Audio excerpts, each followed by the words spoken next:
It's TheoTRADE chat. It's Don Kaufman here. It's Tuesday, March 12th, 2024. SPOOs, they're all over the place this morning. Ooh, it's going to be a dangerous cash open. We've got some signs on the screen that clearly point to pretty substantiated risk.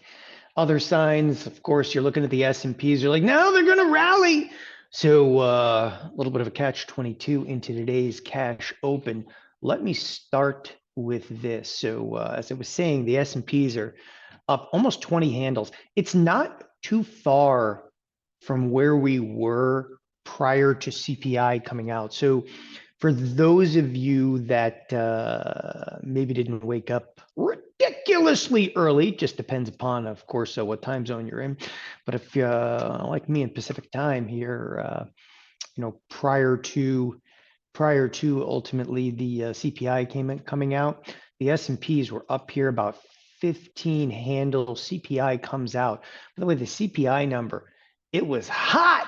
It was really hot. The estimate was already hot, and the CPI was even hotter.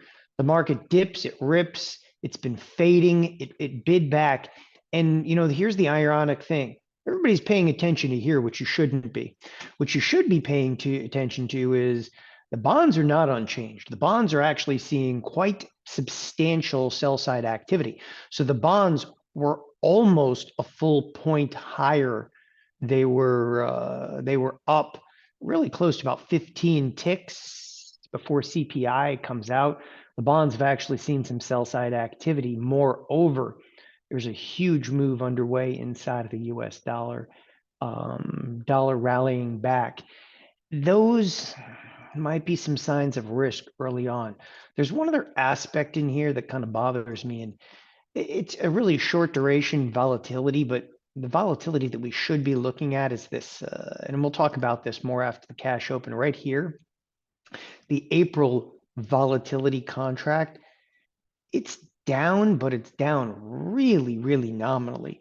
There's still a lot of risk kind of packed in here. And if I sound surprised, it's because I am. Like right now, frankly, you're looking at the S&Ps up 18. What's driving them? It's Nvidia. Okay, I mean, Nvidia is on the bid again, and that's enough to drive it. You got a little bit of a bounce in Meta. Microsoft is also on the bid. Apple, nothing going on this morning. Amazon, a little bit of a bid. Google is actually minor sell side in here.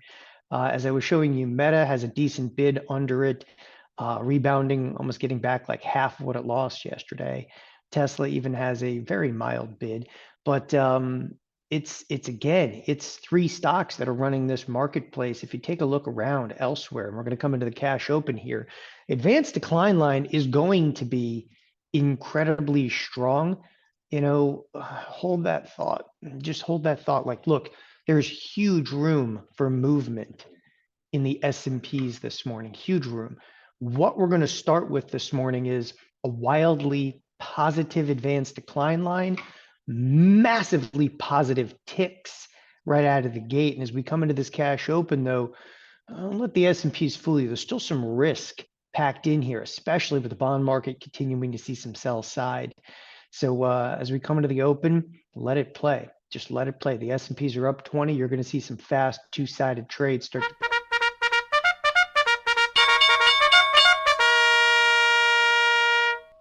One of the first things I want to bring you into over here is the advanced decline line. I'll tell you what, it's not nearly as strong as I would have anticipated. Now, the ticks should come out screaming out of the gate, and they're not. The ticks are actually slightly negative.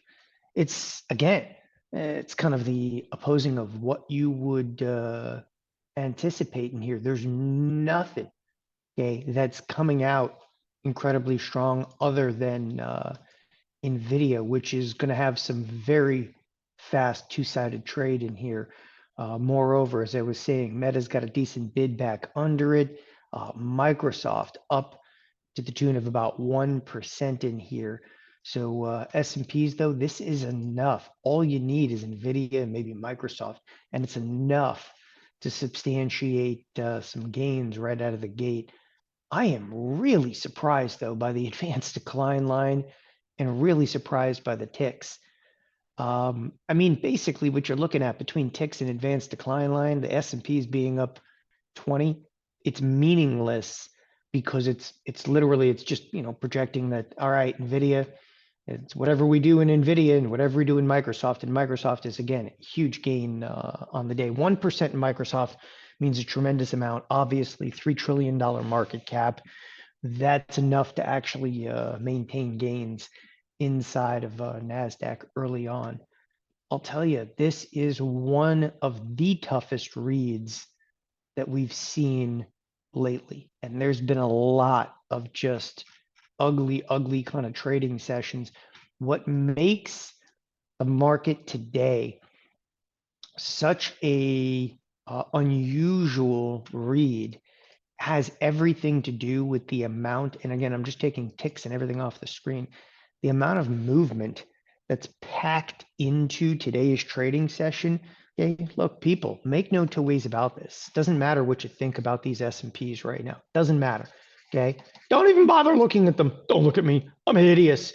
The expected move, and again, this is a daily expected move, and I'm just going to write it up over here. The SPX, okay, daily expected move is plus or minus, okay, 43.69 for the day. And you have moved, well, half, okay? You've had half that movement. That's the movement specifically for today. The full week, you have over an $80 move priced in for the full week. But with $43 of price action, you have a hot CPI, you have bonds down. By the way, speaking of bonds down, okay, into the cash open we go. Bonds are actually at the low tick. This should start to put some pressure on the S&Ps. And if I sound kind of curious about that one, it's because I am. I am very surprised how well things are holding up right now with what is becoming fierce moves in both dollar and bonds. And again, remind each and every one of you, the bonds haven't really had much of a downtick. I mean, this is a mild 2-day down period, but this could be the beginning of a much more substantial down move in bonds. It looks like the beginning of a more substantial down move in bonds. It's early in the trading session, and you have to understand that the bonds, this early in the trading session, the volume is just huge by huge in here. I mean, the volume that we're seeing here, we're only 100,000 contracts shy of an entire trading day of volume, and you're 4 minutes into a day. I mean, yes, bonds, actually the bell goes off in bonds an hour before, but I mean, for the cash open, this is just massive volume. Take a look at the ZN. The ZN, this is the 10-year, its volume today is almost neck and neck with where it was from yesterday. And again, I suggest to you the S&Ps, okay, you might feel the fear here in the next few minutes, right? You have a marketplace that is basically, again, hooked on the juice of one or two products. And if those products give up an inch, it is going to hammer these index products, okay? It just comes down to, look, as you're already seeing on the screen, there's some sell side activity starting to kind of permeate the marketplace.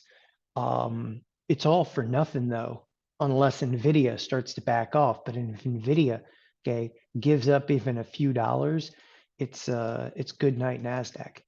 And again, with a 40 some odd dollar move priced in over here, in fact, we can even look at the Nasdaq move, but the $40+ move in here, you got to anticipate this is not going to be a one-sided trading session. This is going to be big volatility. Okay, big volatility. Ticks are accelerating to the downside.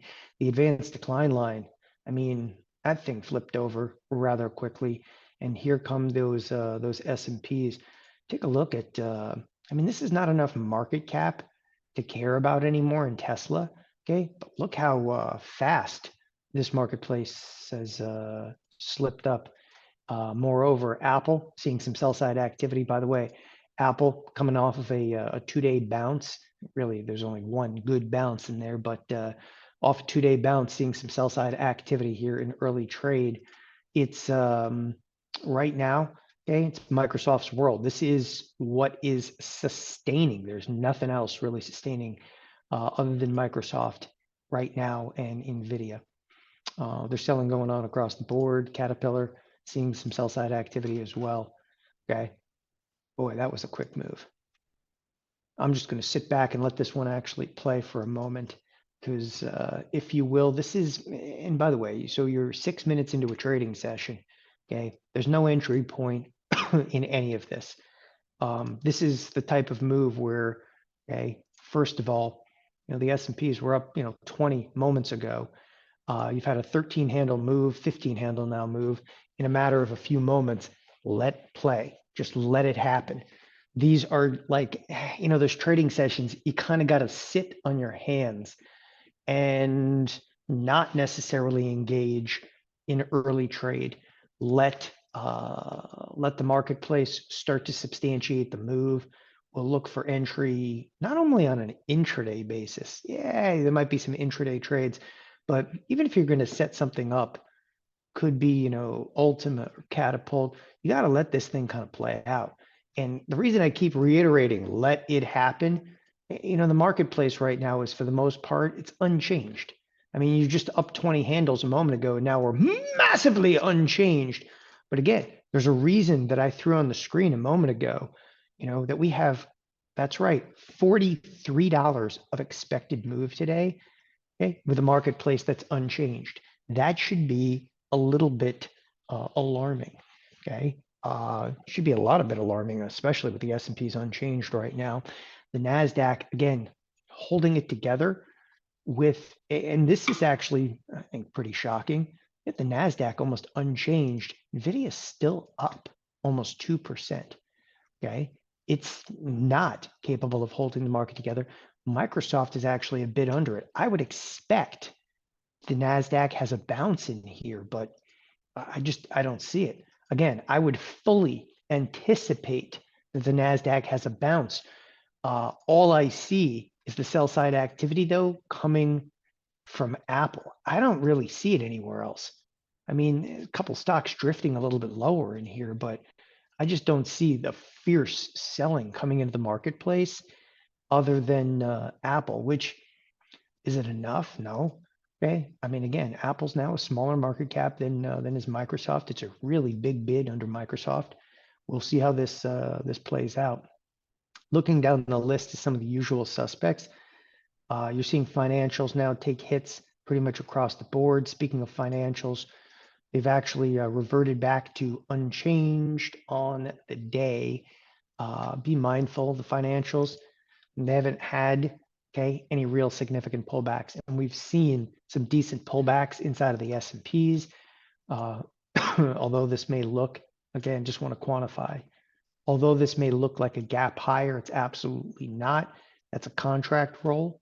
Okay, we'll talk more about the contract roll here in a few minutes.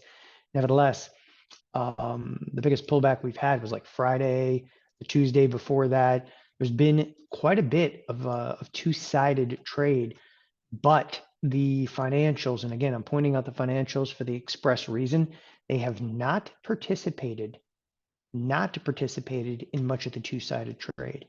Okay, today, given the fact that this was CPI and the bonds are on the move, and bonds are at lows of the session. Okay, now down 23 ticks. I would anticipate that the financials are going to be on the forefront. We start selling off over here, financials are going to get smoked. Okay, look for it because this should be the leader in the pack.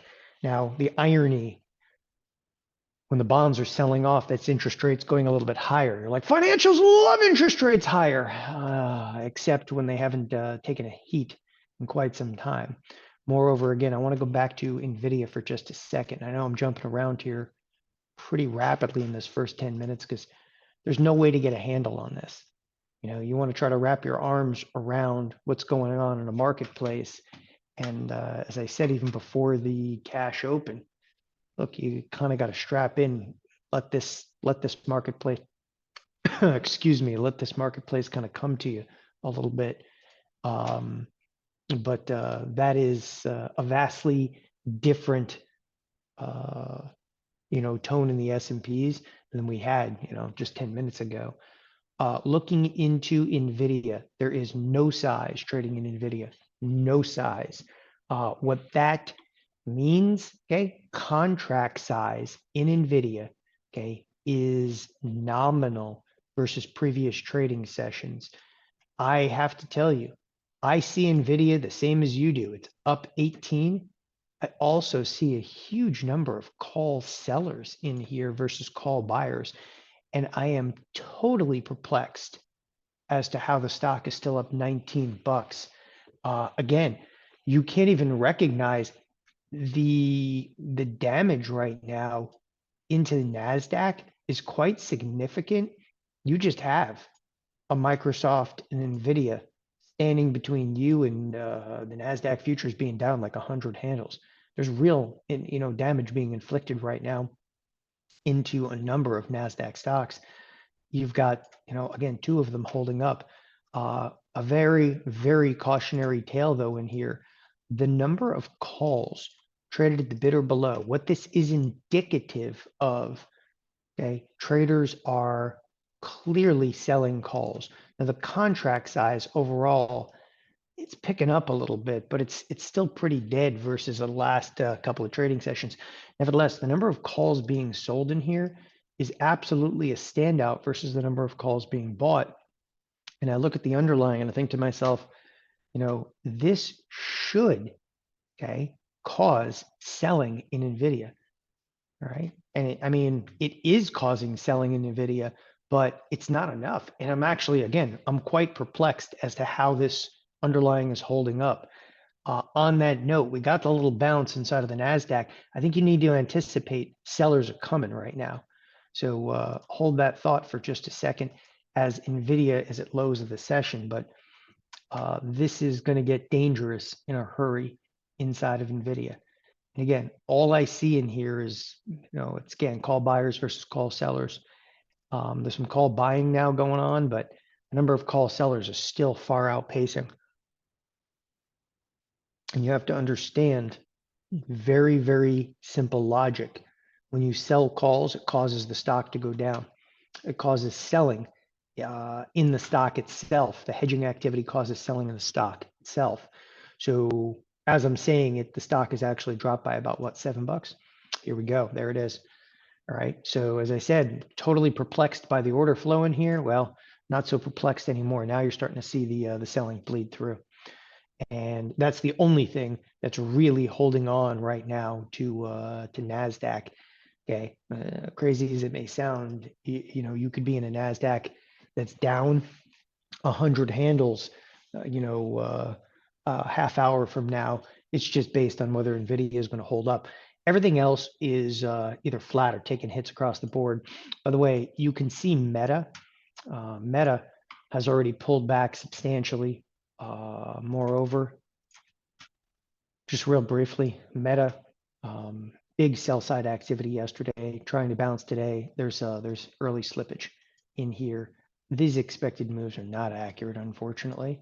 I'm not sure why it's not working just in Meta. It's unusual, and there's new lows inside of Tesla. Okay, I wouldn't say that this is of no surprise. It is actually a surprise. This is an underlying that's tried to bounce day in and day out, but new low is actually being hit inside of Tesla in early trade. And again, we're starting to slip now across the board. NASDAQ actually hitting lows. We just crested through some of the lows that were achieved right after CPI, which we're going to look at in just a moment. S&Ps also seeing some sell side, and we're not home yet though. The volume really needs to surge here in the S&Ps. So as I said to you guys, there's still been no entry point along the way. Just sit tight, okay? Sit on your hands, right? Sit on your hands. Tony was asking me in here, how much weight would you put in the NVIDIA scenario? Okay, annual conference is happening next week. None. I'll tell you something about NVIDIA right now, and I cannot stress this enough, and I've been saying this on a day-to-day basis. Nvidia has nothing to do with the stock. I mean, the earnings came out, the stock jumped, yada, yada, yada. Nvidia, though, is 100%, okay, a trade. And if you think beyond that, like fundamentals or PE ratio, because I see the argument every single day, it's a bubble, it's not a bubble. It's the most ridiculous thing. It's a trade. It's a trade that I'm telling you, the volatility in here, as we pointed out last Friday, okay, was sheer madness. For those of you that missed the discussion, the implied vol, and this is an implied vol rank, but the implied volatility inside of Nvidia is higher and was higher than it would be around an earnings announcement. So what we had is not just implied volatility accelerating, and you can see the acceleration of it. In fact, let me take the volume off and take this all the way down even to a 1 day, 1 minute. Bear with me here. I got to come over to time frame. I can go to favorites, I guess. There's the 1 day, 1 minute. Okay. What we saw though was the implied volatility spiking with the stock going up. And at some point, everybody just throws the towel in. They're like, this is ridiculous. There's just no one is going to pay the premium. It doesn't matter how much you think Nvidia can move. When you start looking at the options chain, and you go out, it doesn't matter whether you go out 3 days, whether you go out 10 days, okay? When you start looking at a chain and you look at implied volatilities, okay? And the implied volatility of the at the money option, as I said, just let this happen, people. Let it happen, okay? Opportunities will open up. When you start looking at the implied volatility and the at the money implied volatility, 69%, but as a retail trader, you want to buy some other stuff, you realize how much more you're paying for those out of the money options. At some point in here, you start to realize like, wait, the stock's trading 865, okay? But the 900 calls are trading for $10. But when these calls are going up in value, okay, because people are just simply buying them, there's so much demand in there that the implied volatility skew, okay, just explodes. At some point, it's just simply not worth buying calls. And everybody in the professional side looks at it and they go, this is asinine. Let's sell them. Okay. Why would you ever want to buy a call? You know, look at some of the premiums in here. You're 3 days from expiration. Granted, today's a trading session, but you know, you look at stuff like this and you're like, yeah, this is ridiculous. And they'll start selling calls. And the moment you start selling the calls to open, it just whacks the stock. We hit, okay, that type of futility in Nvidia on Friday. Now, that does not mean, it doesn't mean, okay, that that's it, it's over. What would have to happen at this point in Nvidia, okay, is exactly what has happened. The stock has to mellow out for a couple of days, but the IV has to drop, and it's not dropping right now. So if you're concerned about Nvidia or you have positions in here, you still need to be very much concerned because the implied volatility is still sky high, okay, relative to what is now no price action. So it's a little bit of a catch-22 in that now you're at a 63 vol. Like, look, okay. I mean, I say 63 vol, and that's a 63 vol 30 days out. Okay, this is 30-day implied volatility. The short duration volatility is as high as 75%.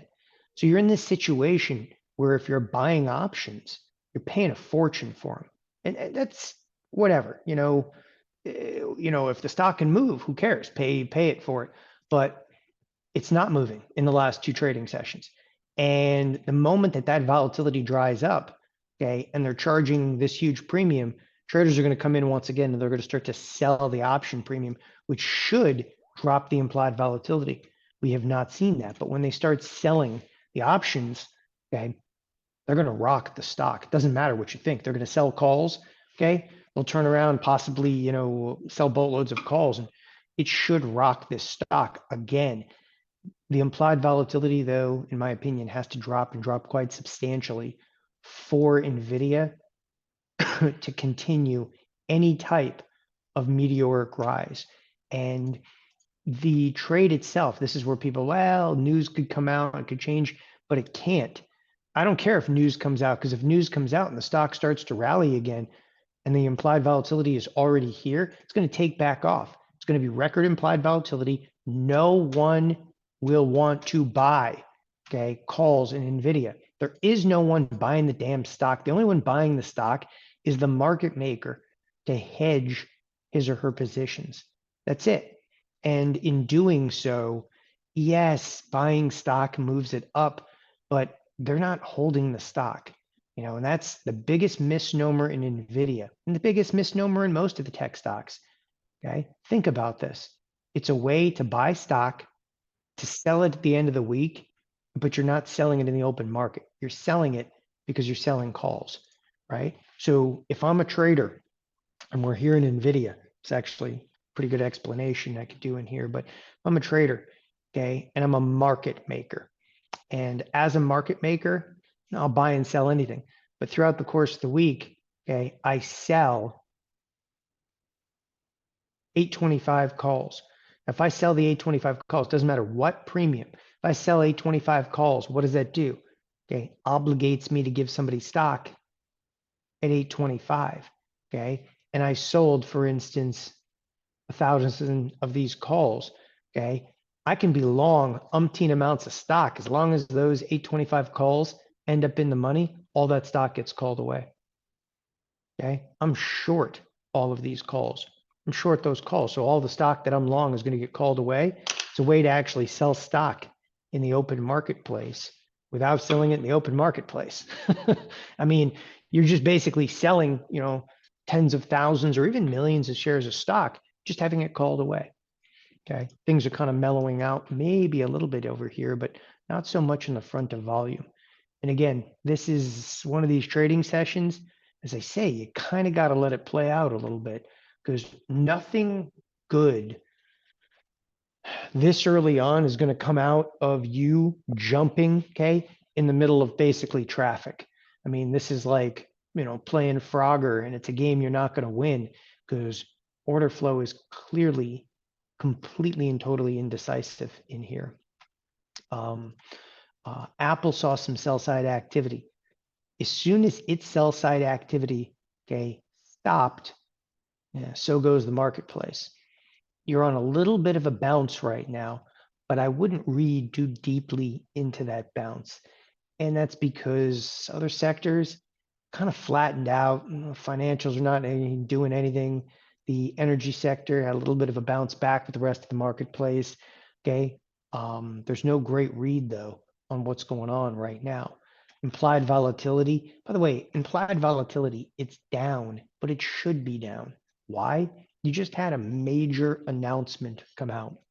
And speaking of the major announcement, spend a moment on this, and then I've got to get into some specifics and then some trade opportunities in here. So real quick, so implied volatility dropped a little bit this morning, and it dropped a little bit this morning. As I said, it should have dropped. Okay.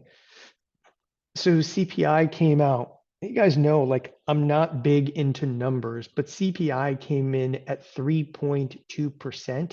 Okay. The estimate was for 3.1%. So CPI, that estimate, and again, that was the estimate, was already what we term a hot number. Okay. And it came in even hotter than hot. So then you actually can look at the month over month, and the month over month CPI, okay, was 0.4%. The estimate was for 0.3%, right? Both readings were relatively hot. And, people talk about X food and energy, forget all that crap. It doesn't matter. The shocking portion of it, okay, markets initially sold off, then rallied huge.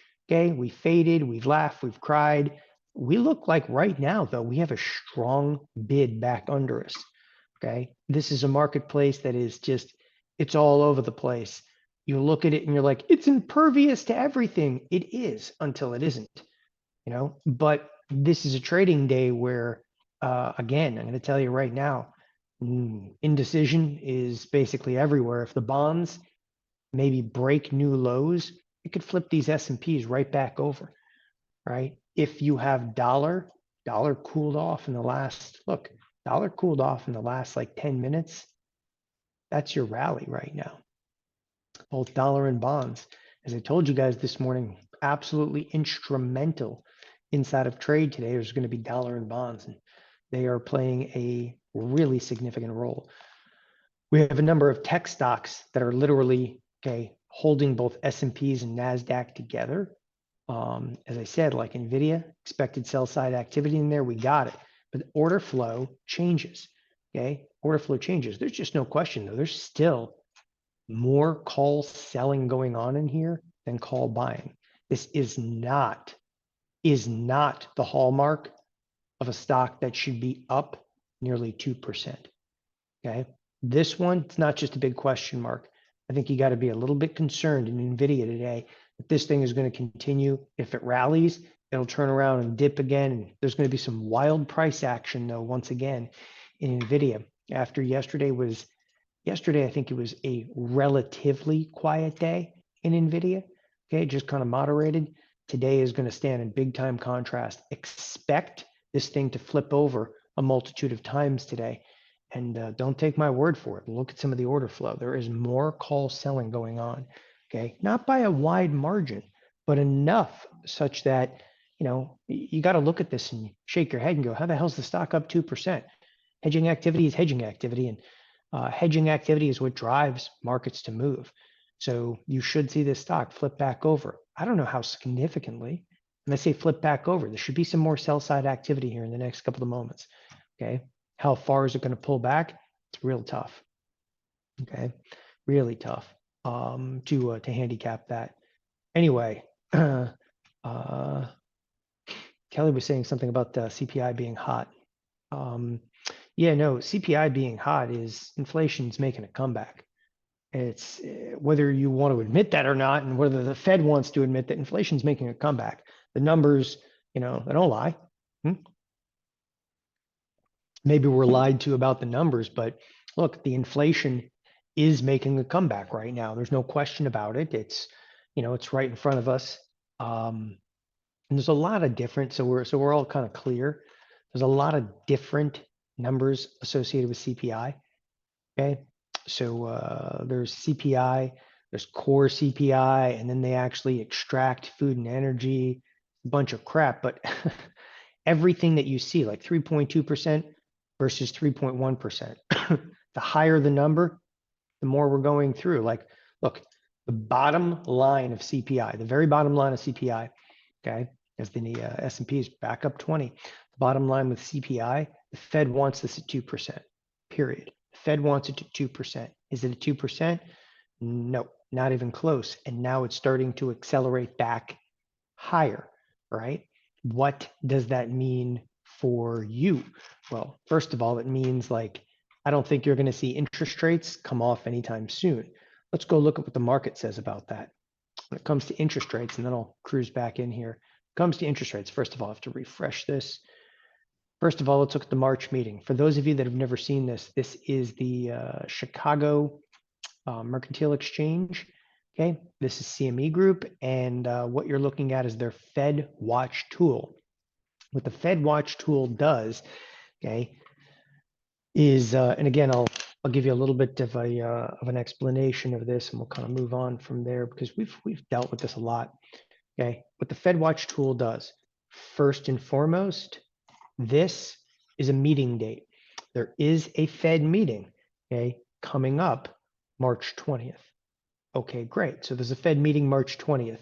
Associated with that Fed meeting, there's a 99% chance we're not going to cut interest rates. Interest rates are currently, they call it the current target rate, 525, 550. This is the probability for 525, 550. Great, done. They're not going to cut. Okay, May, look at this. 90% chance what? They're not going to cut. Now, time out for a second. Look back 6 weeks ago. 6 weeks ago, you were assured you were getting a cut here. You were assured that interest rates were going to be down almost 50 basis points by May, and by June, okay, was going to be a third cut. Okay. June at this point, June at this point is now a higher probability they'll start to cut in June. Okay. I even have to call this into question. Why? I don't know. CPI is coming back. You know, with inflation actually making a little bit of a comeback, chances of even a June cut are going to be pushed off. This is the probability that has changed. Okay. And you can actually look back, right? You can look back and say, like, what was the probability of this? Okay, like look, all right, there's the probabilities right in here. You know, now it's a 62%. All right, it was giving you the probabilities like a month ago of different cuts. And the irony is, look at this. They were pricing in a huge cut, and that was again just a few weeks ago. Like again, we're talking about February 12th. It's exactly a month ago. Okay, it's crazy, just crazy how fast these probabilities have moved. And if you take a look at like the March meeting, as I said a few weeks ago, you take a look at the March meeting, and this stuff can get a little confusing to look at.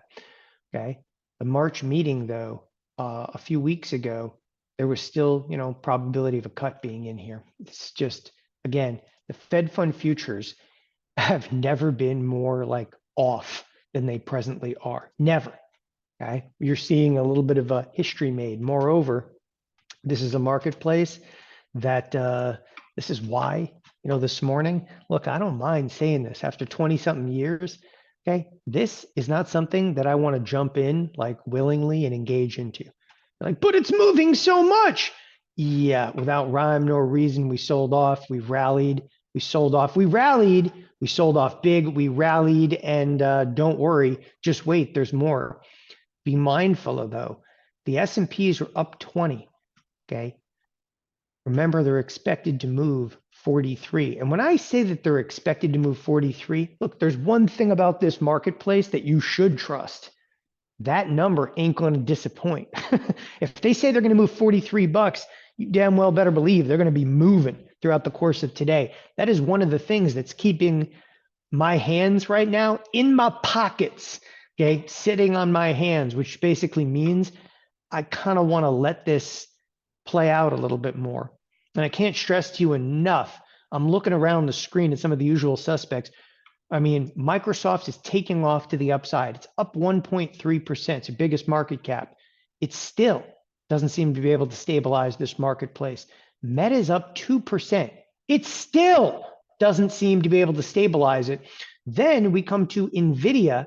Nvidia, which is up some 2%, doesn't matter. Instability is the name of the game. And even the financials have had a wild bid. Everything is flipping and flopping all over the place. The advanced decline lines are 50-50. If you take a look at ticks, okay, ticks are still negative on the trading session. I can't stress to you enough. This is this is what rips people apart. Okay, be careful here. Okay, do not get ground up in the mess that right now is the S&Ps, because we could easily, you know, you're going to look at this, be like, that's it, we're rolling back over, and the S&Ps could be up 40 in a couple of moments. If you think you have a feel for what's going on the screen, that's when you should be the person that sits on your hands. You got to know certain trading sessions like this one, okay? When you kind of like sit back and you go, I get it. I think I've met my match. And you have, okay? Order flow is just flying all over the place. And when I say order flow, it's just trades. Trades are coming in. Trades, okay, are generated by other trades, and it's just hedging that moves markets. And when hedging moves markets, you have to rely expressly on an expected move, because an expected move is not just a number. It's not pie in the sky crap that says we're supposed to move 43 bucks. Okay, that's not what it's about. And it's not about individual products. Yes, Nvidia is clearly making a move. Yes, Microsoft is clearly making a move. In fact, Microsoft has even a larger bid. Okay, this is going to be stabilizing the Nasdaq. And yes, that definitely makes a difference. Nevertheless, okay, today it's much more about, hey, how's order flow going to play out when inflation is hot? And it's tough when people, they start to think to themselves, well, if inflation is hot, okay, meaning that inflation's still on the rise, isn't that bad for markets? Maybe, okay, but you can't sit here and start to contemplate that. Okay, order flow is going to do whatever the hell it wants. Instead of you wasting, okay, brain power. If inflation is going up, then the Fed is not gonna, they're not gonna lower rates, and then the market's gonna tank. Maybe inflation going up though is, well, inflationary for the marketplace, and that's why it's higher. That's it. You don't need to think, okay, for more than a second, okay, about what you anticipate the S&Ps to do. Because on days like today, again, it's simply, it don't matter. Let the order flow play out. Okay. And that's where people have a very difficult time in this business is for most people, things on the screen, okay, you think that they need to make sense. That's where you're wrong. Okay. That's why people tune into stuff like CNBC. I just want somebody to make a logical sense of this. And they don't say a damn thing. The damn producers, okay, on there tell you what to say on CNBC these days. Literally, they tell you what to say. Okay, so I'm not doing any more CNBC because they don't shut up the entire time. Tell them you love Apple. I'm like, no, no, I will not. Okay, I will not do that. Anyway, with that, let's go back. We're going to look at a couple of trades, and there's also one other really big aspect I've got to talk about today that is more trade related. And again, I know everybody shows up and they want to see like a bunch of trades and so forth, which I appreciate. Okay, but there's going to be days in here where I'm going to execute a ton of stuff, and there's going to be days in here where I'm going to sit back and go like, and this is one of the days where you look back at the marketplace, you're like, this is big waves. It's very big waves. I'm going to sit and wait for mine. Okay. In my opinion, for what I see on the screen right now, okay, everything just turned wildly bullish.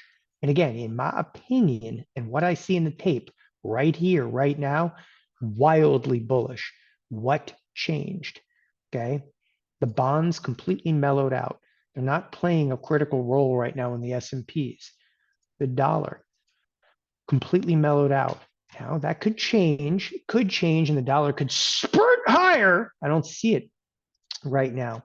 But what really changed as well, Apple has a little bit of a bin under it. And again, subject to interpretation in a few moments.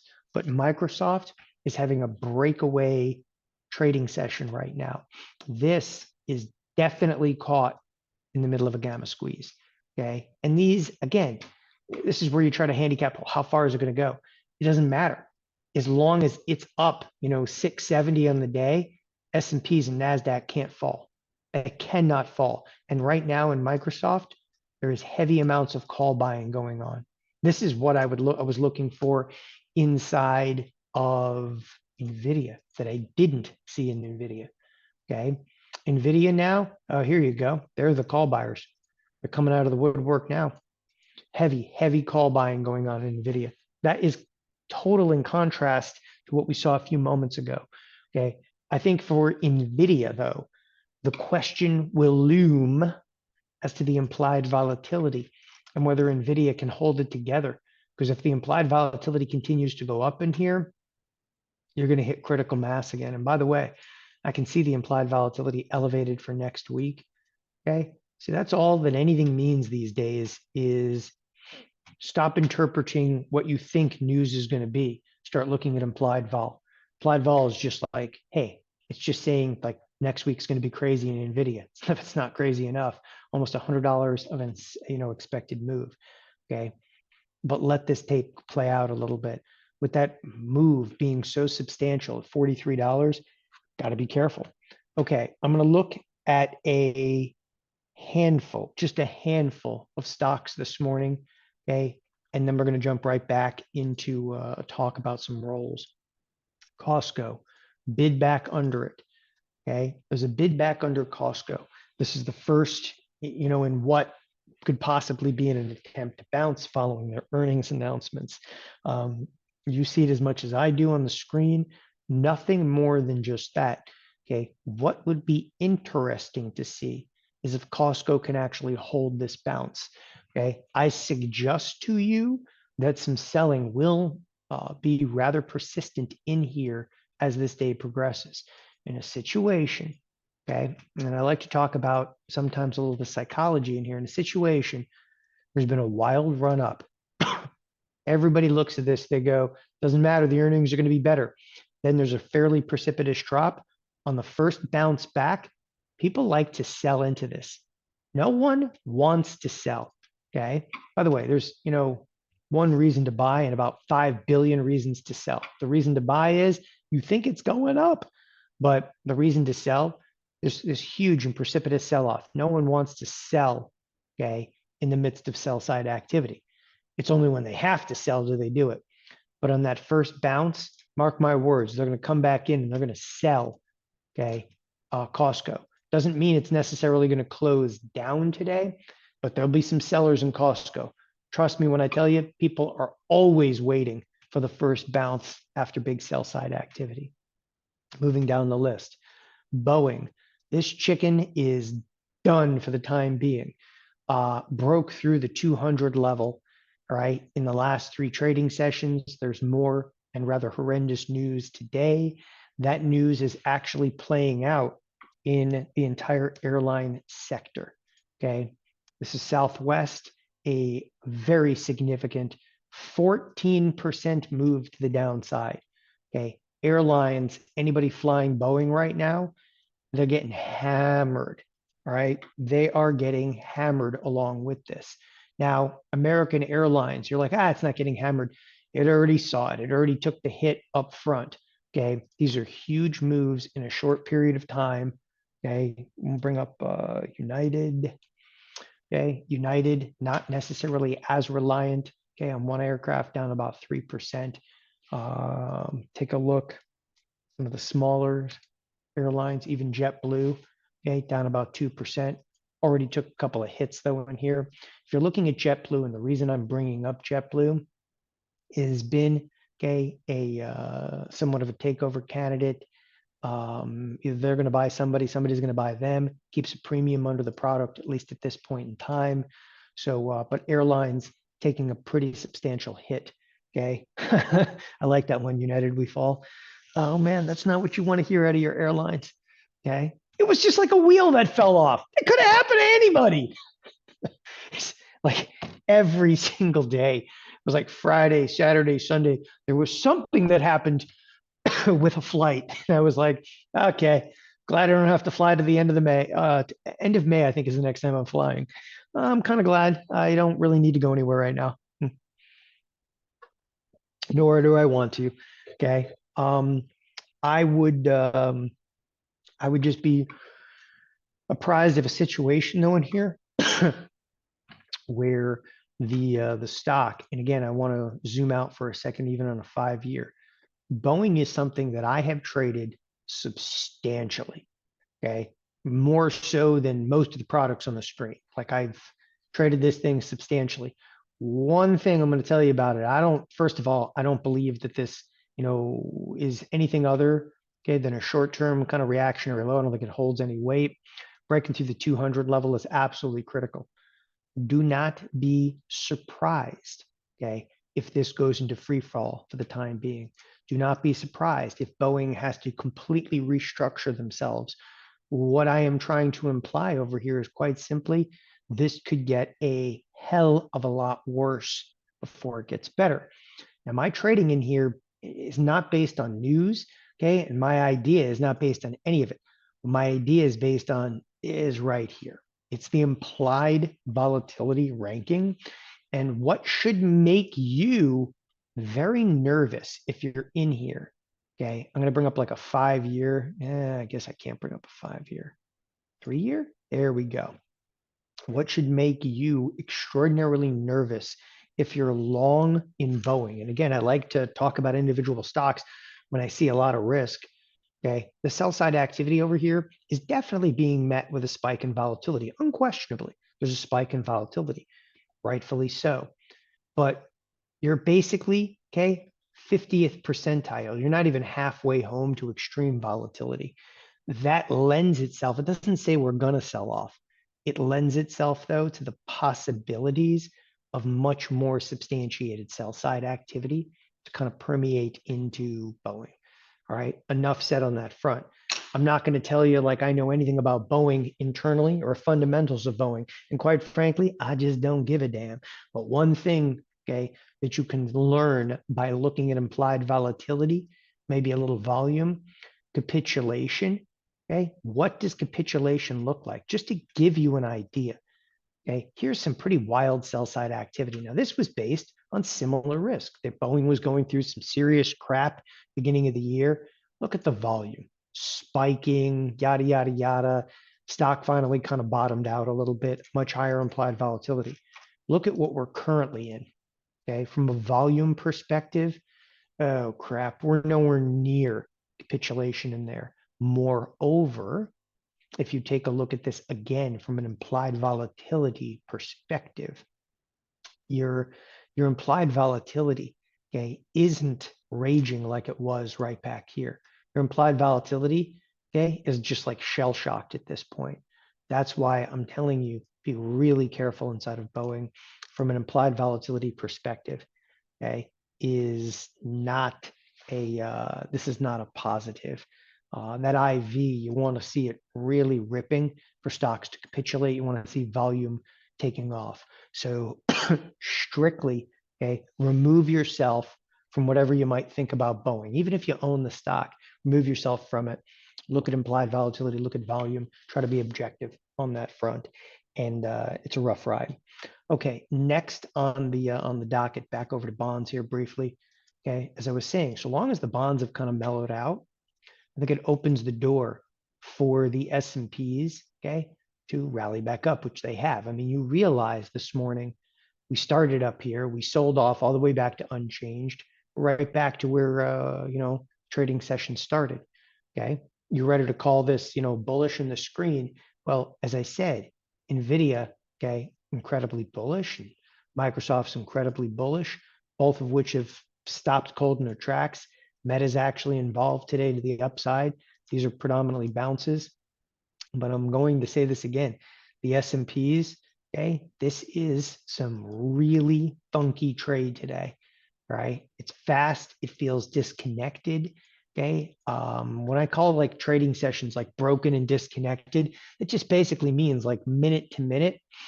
You're trading like in your own little realm there on a minute to minute basis. And order flow in a day like today, 1 second you're like, oh, this is so bullish. The next you're like, this doesn't look good. It doesn't look good at all. Okay. There's no feel in a session like this. That's okay. Again, there's certain days you're going to come in here and be like, throw in the towel in here. There could be an opportunity. Take a shot in here. We're bid up right now. I'm going to look and price this out. Still $26 a movement priced in. The at the monies are trading for $1. The shot to take today from a risk reward perspective is to the downside. I just don't know if I want to take a downside shot, okay, in the marketplace today. So the 0 DTE is pricing at 25 vol in spiders. In the QQQ, it's all the way up to a 30, almost 33 vol. Okay. So the shot that you would take, it's probably more effective to take it in the spiders. Okay. But I think it's a little bit early. I'll see in the next 10 minutes if it actually plays out to where I do want to buy a put. By the way, my buying of a put is less about trying to be bearish and more about risk reward. I don't want to buy a call here. And I'm going to tell you why I don't want to buy a call. I don't want to buy a call, even if I think we're going to rally. Why? Okay. Because we only have, according to expected move, about another $1.50 of rally. Now we could exceed that.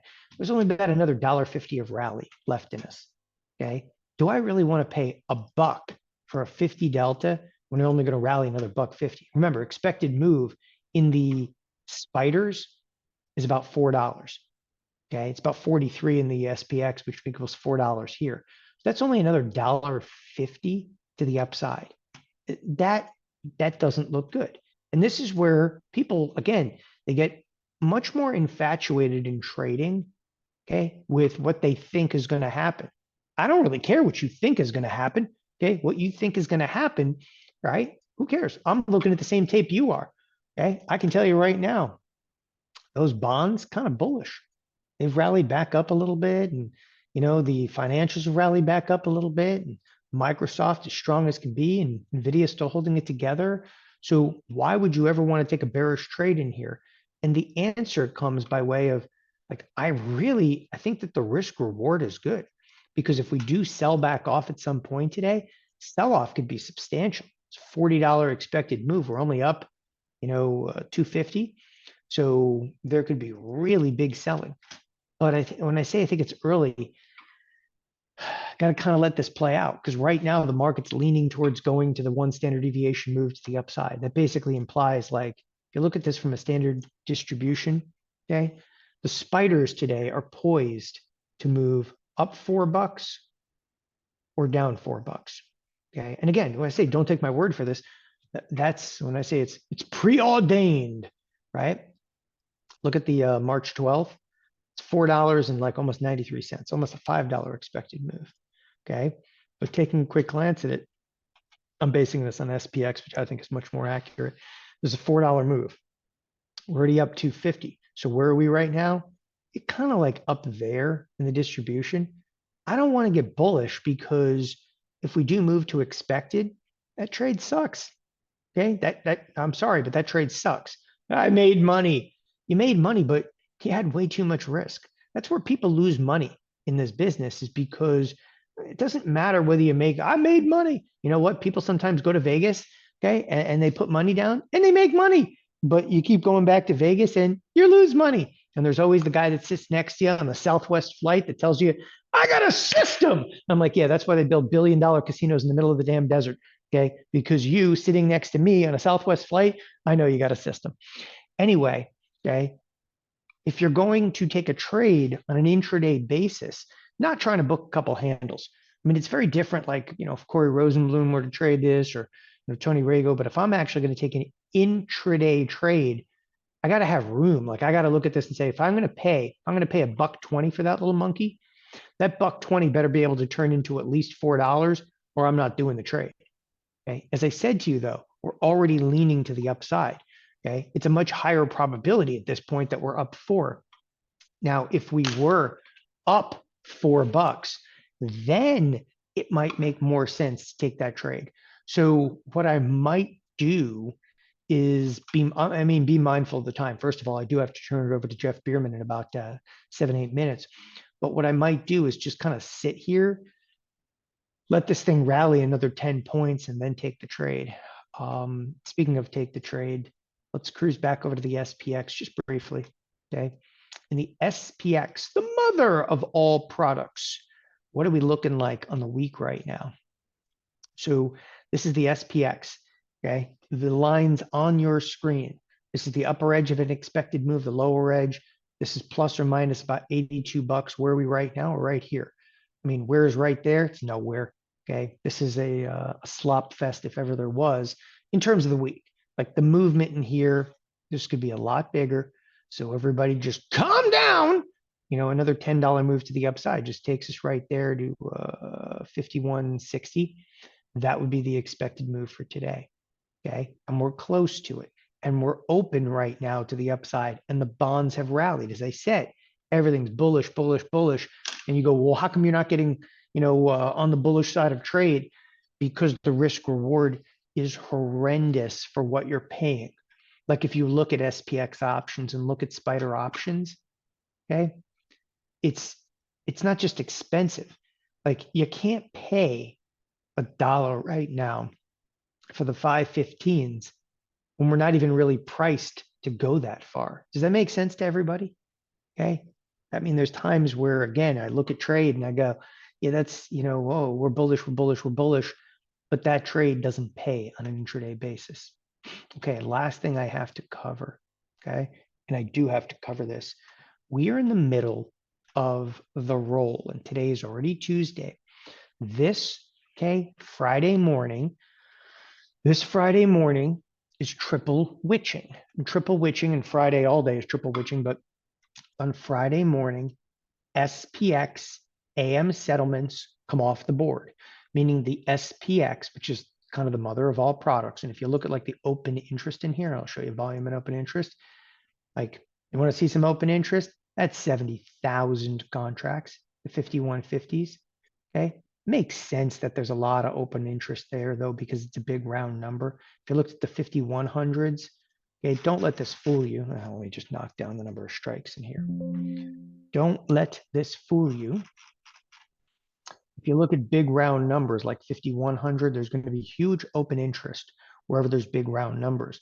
These options have been around for a long time, okay? And these options, having been around for a long time, are going to accumulate more open interest. The reason I'm talking to you about the AM settlements, okay? There are trillions, that's right, with a T, okay, of options that will expire in the SPX and the S&Ps on Friday morning. Whatever you might think about the marketplace, all bets are off Friday morning. Literally and figuratively, all bets are off. Because on Friday morning, what is going to happen, okay, is we have to take hedges off as well. I'll explain substantially more coming into the latter portion of this week, okay? But if you think volatility gets big now, volatility is going to start to really pick up, okay, even post CPI report. In fact, as I say, like, don't take my word for it, just look at the expected moves, okay? There's an $80 expected move all week, but there's still $60 packed in between now and Friday. There's quite a bit of movement being packed into this marketplace. So that triple witching is coming. Now, if you have, okay, S&P contracts that need to be rolled, roll them, right? What that basically means is some people, and I can take you through the whole methodology of this tomorrow morning. It takes about 10 minutes. Okay.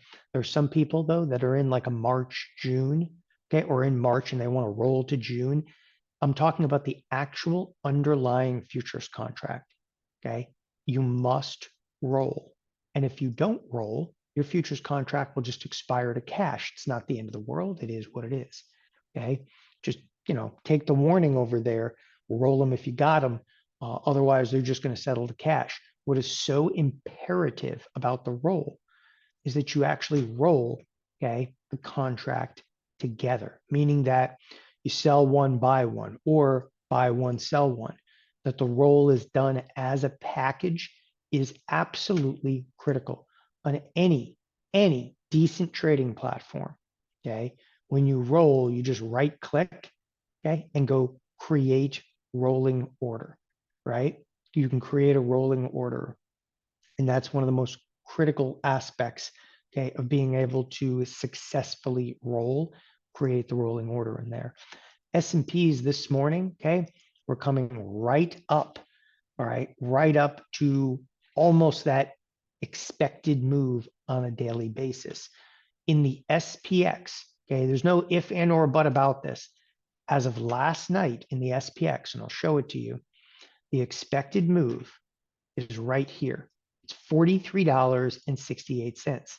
As I said to you, it's, the marketplace preordained to want to go to an expected move. You had to know that we were going up $40 or down $40. Here we are, we're up 40. And of course, this everybody, I knew we were going up. You didn't, because 20 minutes ago, okay, we had sell side activity in the air. And all of a sudden you're like, holy crap, we could actually be at the lower edge of the expected move. I think you need to anticipate markets right now. Okay. They're angry. They're not settled. Okay. They're not settled. You have Nvidia breaking to the upside. Okay. Now, Nvidia is going to be pivotal as this day progresses. There are definitely call buyers that are rushing this market again. Okay. This may not be sustained all day. The implied volatility in here, once again, is getting crazy. So long as the implied volatility, and I'll keep bringing this up, as long as the implied volatility, though, okay, mellows out, you have room to the upside in Nvidia.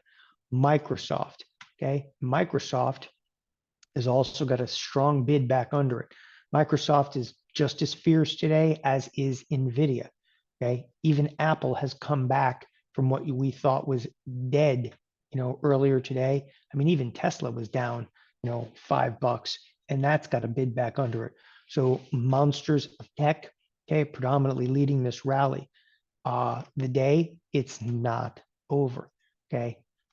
You had a strong inflation report. You have bonds that seemingly don't care right now.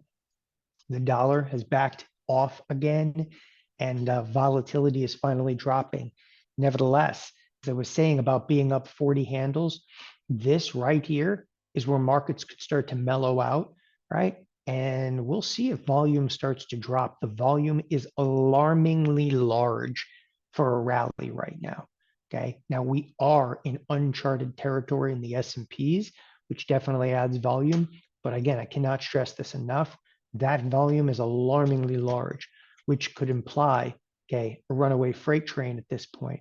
Let's also not forget, by the way, I was talking about 5160. We're there right now. Okay. I was just talking about this 5 minutes ago. Hitting 5160, we're home. We hit 5160. Okay. If I'm going to trade, I will let you guys know. I'll execute as the day goes on. I'll just post it into the chat room. Right now, though, we're surging in terms of volume. Look at the Nasdaq. Some of the biggest volume we've seen, okay, all morning long is right in the here and now. Okay, we're surging in volume. Take it for what it's worth. This day again, far from over. Okay, directional bias in here is presently to the upside. Okay, we can definitely flip back over, and I think I'm actually going to trade for that as the day progresses. With that, stay tuned. Jeff Bierman's going to be coming on here momentarily with a coaching session. I do kind of want to trade this. Spreading the wealth, upping the ante on volatility band indicators, part 2. S&P, as I was saying, mellowing out for the first time this morning, up some 41 handles. We're home. We've actually hit the expected move for the day. S&P's literally, their expected move is 43 and change, and we're up basically 43 right now. And I'll see if they stopped for the time being. Stay tuned. Jeff Bierman's coming on right now, and I'm going to look for some trade opportunities as this day progresses.